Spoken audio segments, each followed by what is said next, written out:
Oui, merci merci beaucoup de dire ça, Ambre, parce que c'est un des trucs qui fait que les gens, ils abandonnent, c'est qu'ils se disent, oui, mais si c'était vraiment fait pour moi, la peinture, ça devrait être simple.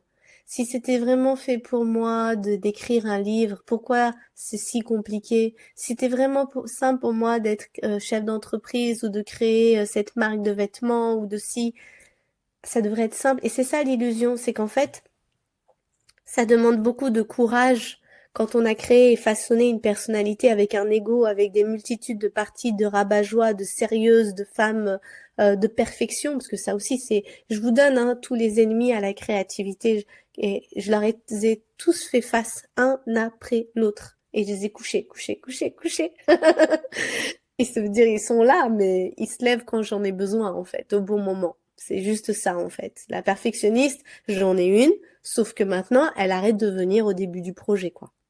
C'est, elle vient à la fin, presque à la fin du travaux, quoi. Quand j'ai presque fini mon tableau, je lui dis bon, perfectionniste, allez viens, regarde, dis-moi maintenant, qu'est-ce que je pourrais améliorer. Mais au tout début, on n'a même pas encore choisi le dessin. Que si on fait venir notre partie perfectionniste, elle va te dire ah ouais non mais là pour que ce soit parfait, il faudrait ça, ça, ça, et toi t'es déjà découragé en fait. Donc Mm. c'est vraiment mettre prendre conscience de tout ça, prendre des décisions et y aller quand même. Y aller quand même et vraiment il y a toute une reprogrammation mentale à faire, retravailler sa perception de son esprit et surtout d'aller nettoyer les blessures. Moi, j'ai eu énormément de blessures. Le besoin de, la blessure de trahison. Je crois qu'on en a tous eu dans notre créativité.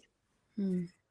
La blessure de rejet, où toi, tu inities quelque chose et on rejette ton idée, on rejette ton projet, on rejette un dessin, on rejette une proposition. Et toi, tu as l'impression que c'est toi qu'on a rejeté. Parce que quand on crée quelque chose, au début, on a tendance à s'y attacher. La blessure d'abandon, mais avec soi-même, moi j'ai vu que mes blessures d'abandon, c'était moi qui avais abandonné mes rêves de chanteuse pendant 10 ans. Je les ai étouffés jusqu'à ce que je dise mais moi je veux être heureuse, je veux être heureuse, je veux écouter mon âme. Allez, je t'écoute mon âme, qu'est-ce que tu veux mon âme? Et j'étais là, j'étais assise, allez, je veux retrouver ma joie. Et là mon âme elle me dit chante. Et je fais quoi? Non, mais dis-moi vraiment ce que tu veux. Chante. Oui, merci, mais bon, dis-moi ce que tu veux. Mm. Ça voulait pas entrer, en fait. Et j'étais là, Mm. oh, bon, je vais reprendre des cours de chant, mais vraiment comme ça, quoi. Je suis repartie à 30 ans à recommencer et là, à me dire, mais non, mais tu sais plus chanter, mais n'importe quoi, mais c'est fini, il n'y a pas de carrière à avoir, mais pourquoi tu fais ça? Tu cherches la reconnaissance, c'est ton ego qui veut ça, mais qu'est-ce que tu cherches à briller, assis? Et donc là, bah, qu'est-ce qu'on a envie de faire? D'abandonner le projet. Et là, j'ai dit non, c'est trop tard. Mon cœur, il m'a dit ça. J'honore mon cœur et j'y vais quand même, en fait.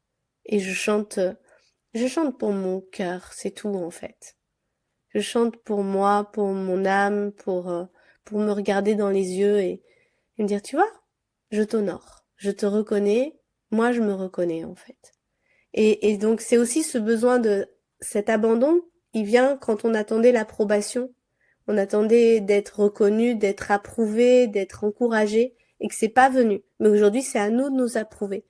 C'est à toi de t'approuver, c'est à toi de te reconnaître. Ça veut pas dire que t'en as pas besoin, si t'en as besoin, mais pas de la part des autres, d'abord de toi. Et de reconnaître que nos idées, elles nous viennent d'en haut, en fait. Elles nous choisissent, c'est un honneur. C'est un honneur quand on a une idée. Quand on a un projet d'entreprise, quand on se voit en train de faire quelque chose, c'est l'univers qui dit Ambre, je te vois trop faire ça. Et toi, tu dis quoi? Moi? Oui, toi. Et là, tu t'y vas, quoi, tu vois?